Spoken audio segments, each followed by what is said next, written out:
창세기 27장.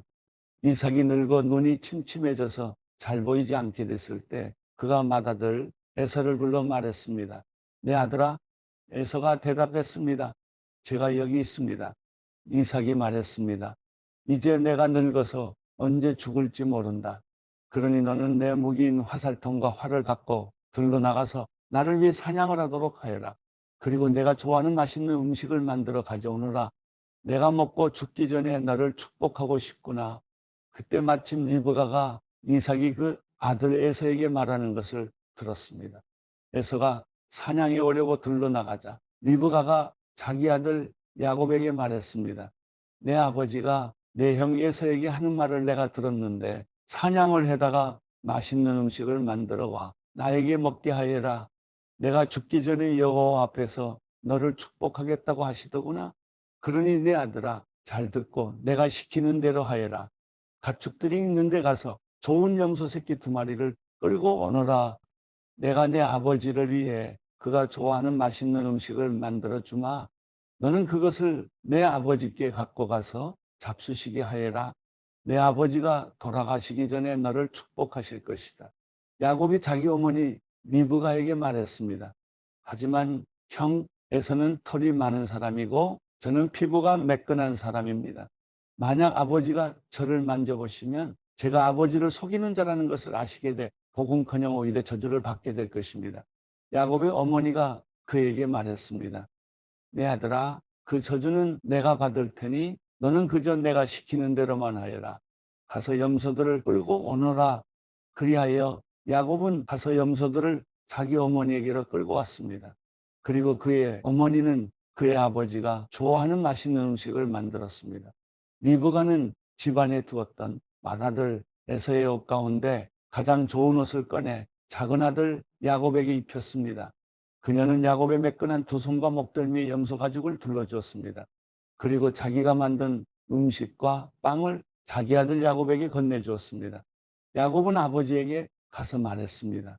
아버지, 이삭이 대답했습니다. 그래, 내 아들아, 내가 누구냐? 야곱이 아버지에게 말했습니다.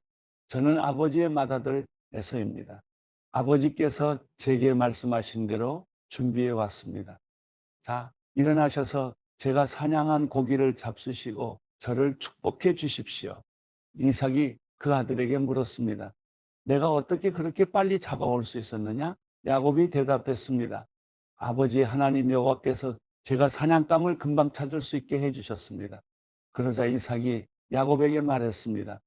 내 아들아, 이리 가까이 오너라. 내가 너를 좀 만져보아야겠다. 내가 정말 내 아들 에서인지 알아보아야겠다. 야곱이 자기 아버지 이삭에게 가까이 가자 이삭이 야곱을 만져보고 나서 말했습니다. 목소리는 야곱의 목소리인데 손은 에서의 손이로구나. 야곱의 손이 그의 형 에서의 손처럼 털이 많았기 때문에 이삭은 알아보지 못하고 야곱을 축복했습니다. 이삭이 말했습니다. 내가 정말 내 아들 에서가 맞느냐? 야곱이 대답했습니다. 그렇습니다. 이삭이 말했습니다. 내 아들아, 내가 사냥한 고기를 내게 가져오너라. 내가 먹고 너를 마음껏 축복하겠다. 야곱이 음식을 가져오자 이삭이 먹었습니다. 또한 야곱이 포도주도 가져오자 이삭이 마셨습니다.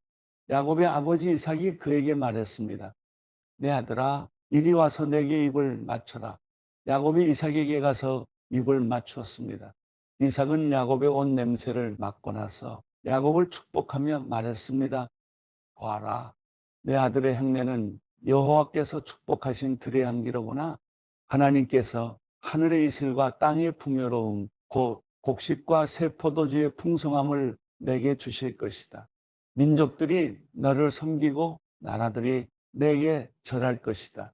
너는 내 형제들의 주인이 될 것이며 내 어머니 아들들이 내게 절할 것이다. 너를 저주하는 사람들은 저주를 받고 너를 축복하는 사람들은 복을 받을 것이다. 이삭이 야곱에게 복을 다 빌어주었습니다. 야곱이 이삭 앞에서 나가자마자 사냥을 갔던 그의 형 에서가 막 돌아왔습니다. 에서도 역시 맛있는 음식을 만들어 자기 아버지에게 갖고 가서 말했습니다. 아버지, 일어나셔서 제가 사냥해 온 고기를 잡수시고 저를 축복해 주십시오. 그의 아버지 이삭이 말했습니다. 너는 누구냐? 그가 대답했습니다. 아버지의 아들, 아버지의 맏아들 에서입니다. 이삭은 부들부들 떨며 말했습니다. 그러면 아까 사냥한 것을 내게 가져온 사람은 누구냐? 내가 오기 전에 내가 그것을 다 먹고 그를 축복했다. 그러니 복은 그가 받게 될 것이다. 에서가 아버지의 말을 듣고 크게 울부짖고 슬퍼하면서 아버지에게 말했습니다. 저를 축복해 주십시오. 내 아버지여, 제게도 축복해 주십시오. 이삭이 말했습니다.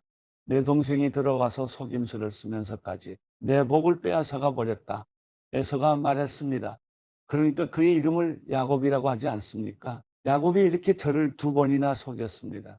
전에는 제 장자권을 빼앗더니 이번에는 제 복을 빼앗았습니다. 에서가 물었습니다. 저를 위해 축복할 것을 하나도 남겨두지 않으셨습니까? 이삭이 에서에게 대답해 말했습니다. 봐라, 내가 그를 내 주인이 되게 하고 그의 모든 형제들을 다 그의 종으로 주었다. 또 그에게 곡식과 새 포도주를 주었다. 그러니 내 아들아, 내가 너를 위해 무엇을 할 수 있겠느냐? 에서가 말했습니다. 아버지, 제게 빌어주실 남은 복이 단 하나도 없습니까? 내 아버지여, 저도 축복해 주십시오. 내 아버지여. 에서는 목소리를 높여 울었습니다. 아버지 이삭이 그에게 대답해 말했습니다. 보아라, 내가 거하는 곳은 땅이 풍요롭지 못하고 저 하늘에 이슬도 내리지 않는 곳이다. 너는 칼을 의지해 살고 내 동생을 섬길 것이다. 그러나 내가 심 없이 했으면 그가 쉬운 멍에를 내 목에서 깨뜨려 버릴 것이다. 에서는 자기 아버지가 야곱을 축복한 일로 야곱에게 앙심을 품고 혼잣말로 말했습니다. 내 아버지를 위해 애도해야 할 때가 머지않았으니 때가 되면 내가 내 동생 야곱을 죽여버릴 테다. 맏아들 에서가 한 말을 리브가가 들었습니다. 리브가는 작은 아들 야곱을 불러 말했습니다. 내 형 에서가 너를 죽여 그 분을 풀려하고 있다. 그러니 내 아들아, 내 말을 잘 들어라. 당장 하란에 있는 내 오빠 라반에게로 도망쳐서 내 형의 화가 가라앉을 때까지 당분간 거기 있어라. 너에 대한 내 형의 화가 풀리고 내가 한 일을 그가 잊게 되면 내가 전가를 보내 거기에서 너를 돌아오게 하겠다. 내가 어떻게 너희들을 하루에 다 잃겠느냐? 그 후 리브가가 이삭에게 말했습니다. 제가 이 햇사람의 딸들 때문에 살기 싫어집니다. 야곱이 만약 이들과 같은 햇사람의 딸들 가운데서 아내를 맞이하면 제가 무슨 즐거움으로 살겠습니까? 창세기 28장. 이삭이 야곱을 불러 복을 빌어주고 명령하며 말했습니다. 너는 가나안 여자와 결혼하지 마라. 곧장 밧단 아람에 있는 내 어머니 아버지 부두엘의 집으로 가거라. 거기서 내 어머니 오빠인 라반의 딸들 가운데서 너를 위해 아내를 맞이하여라. 전능하신 하나님께서 내게 복을 주셔서 너로 하여금 자식을 많이 낳고 번성하게 해 너로 여러 민족을 이루게 하실 것이다. 또 하나님께서 아브라함에게 주신 복을 너와 내 자손에게 주셔서 내가 지금 나그네로 살고 있는 땅, 곧 하나님께서 아브라함에게 주신 그 땅을 내가 차지하게 되기를 바란다. 이삭이 야곱을 떠나보냈습니다. 야곱은 밧단 아람에 사는 라반에게로 갔습니다. 라반은 아람 사람인 부두엘의 아들로서 야곱과 에서의 어머니인 리브가의 오빠였습니다. 에서는 이삭이 야곱을 축복해 밧단 아람으로 보내 그곳에서 아내를 얻게 한 것과 이삭이 야곱을 축복하면서 가나안 여자와 결혼하지 마라 하고 명령한 것과 야곱이 부모에게 순종해 밧단 아람으로 간 것을 알게 됐습니다. 또한 에서는 자기 아버지 이삭이 가나안 여자들을 못마땅하게 생각하는 것을 알아차렸습니다. 그래서 그는 이미 아내들이 있는데도 불구하고 아브라함의 아들 이스마엘에게 가서 그의 딸 마알락과 결혼했습니다. 그녀는 느바요의 누이였습니다. 야곱은 브엘세바를 떠나 하란을 향해 가다가 한 장소에 이르러 해가 지자 거기에서 밤을 지내게 됐습니다. 야곱은 거기에 있던 돌을 가져다가 머리에 베고 누워 잤습니다. 그가 꿈에 보니 사닥다리 하나가 땅에 서 있는데 그 꼭대기가 하늘까지 닿아 있었습니다. 그리고 하나님의 천사가 그 위에서 오르락내리락 하고 있었습니다. 그리고 여호와께서 그 위에 서서 말씀하셨습니다. 나는 여호와 곧 내 조상 아브라함의 하나님, 이삭의 하나님이다. 내가 누운 땅을 내가 너와 내 자손들에게 주겠다. 내 자손이 땅의 티끌과 같이 돼서 동서남북으로 퍼지게 될 것이다. 너와 내 자손을 통해 이 땅의 모든 족속들이 복을 받게 될 것이다. 내가 너와 함께 있을 것이며 내가 어디로 가든지 너를 지켜주겠다. 그리고 너를 이 땅으로 다시 데리고 오겠다. 내가 내게 약속한 것을 다 이룰 때까지 너를 떠나지 않겠다. 야곱이 잠에서 깨어나 말했습니다. 참으로 이곳은 여호와께서 계신 곳인데 내가 몰랐구나. 그리고 그는 두려워하며 말했습니다. 이 얼마나 두려운 곳인가. 이곳이 바로 하나님의 집이며 이곳이 하늘의 문이구나. 다음날 아침 일찍 야곱은 머리에 베었던 돌을 가져다가 기둥을 세우고 그 위에 기름을 부었습니다. 그리고 그곳을 베델이라고 불렀습니다. 원래 이 성은 루스라는 곳이었습니다. 야곱이 서원하며 말했습니다. 하나님께서 만약 저와 함께 계셔서 제가 가는 이 여정에 저를 지키시고 제게 먹을 것과 입을 것을 주시며 제가 제 아버지 집으로 무사히 돌아가게 해주신다면 여호와께서 제 하나님이 되실 것이며 제가 기둥으로 세운 이 돌이 하나님의 집이 될 것입니다. 그리고 하나님께서 제게 주신 모든 것의 10분의 1을 하나님께 드리겠습니다. 마태복음 17장. 그리고 6일 후에 예수께서 베드로와 야고보의 동생 요한을 데리고 높은 산을 올라가셨습니다.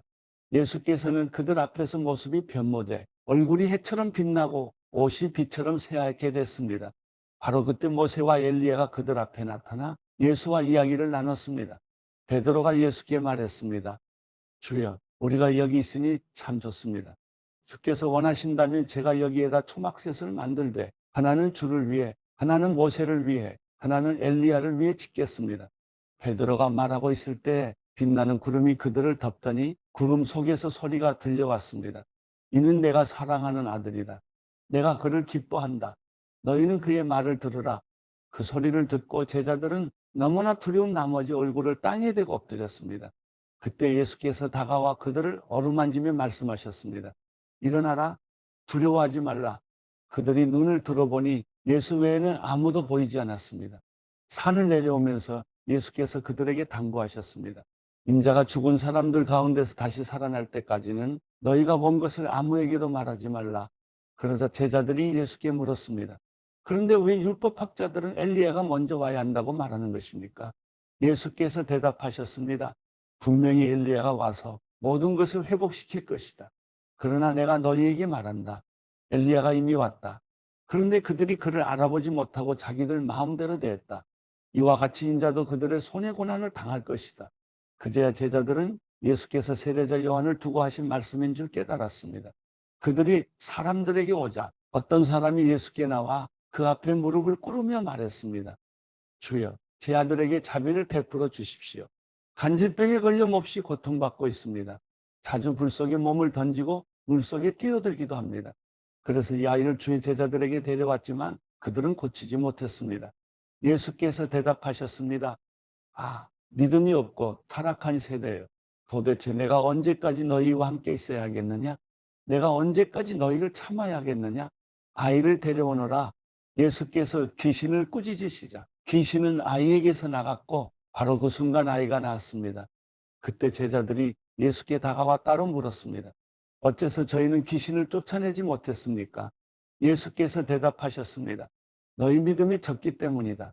내가 진실로 너희에게 말한다. 너희에게 겨자씨 한 알만한 믿음만 있어도 이 산을 향해 여기서 저기로 옮겨가거라 하면 옮겨갈 것이요. 너희가 못할 일이 없을 것이다. 그들이 갈릴리에 모여 있을 때 예수께서 그들에게 말씀하셨습니다. 인자가 사람들의 손에 넘겨질 것이다. 그리고 그들이 인자를 죽일 것이다. 그러나 인자는 3일 만에 살아날 것이다. 그래서 제자들은 큰 슬픔에 잠겼습니다. 그들이 가버나움에 도착했을 때 이 드라크마의 세금을 걷는 사람들이 베드로에게 와서 물었습니다. 당신네 선생님은 이 드라크마를 안 내십니까? 베드로가 대답했습니다. 내십니다. 베드로가 집으로 들어가니 예수께서 먼저 말을 꺼내셨습니다. 시몬아, 너는 어떻게 생각하느냐? 이 세상의 왕들은 누구로부터 관세와 주민세를 거두느냐? 자기 아들들이냐? 다른 사람들이냐? 베드로가 대답했습니다. 다른 사람들로부터 거둡니다. 예수께서 베드로에게 말씀하셨습니다. 그렇다면 그 아들들은 세금이 면제된다.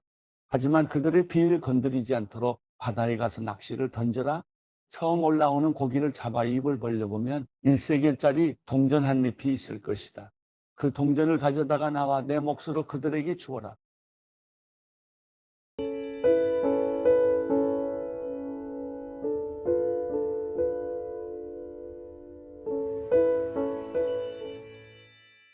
시편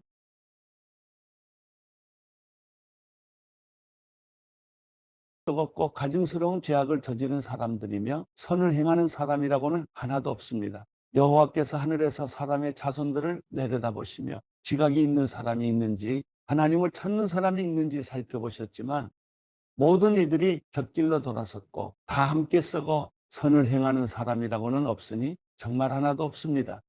악을 행하는 사람들아 무지해서 그러느냐? 그들이 내 백성을 떡 먹듯 삼키고 나 여호와를 부르지도 않는구나. 하나님이 노인의 세대와 함께 계시니 거기서 악한 사람들은 두려움에 사로잡혔습니다. 너희가 가난한 사람의 계획을 비웃었지만 오직 여호와께서 그들의 피난처가 되시리라. 오 이스라엘의 구원이 시온에서 나오게 하소서. 여호와께서 그 포로된 백성을 자유롭게 하실 때 야곱이 즐거워하고 이스라엘이 기뻐할 것입니다.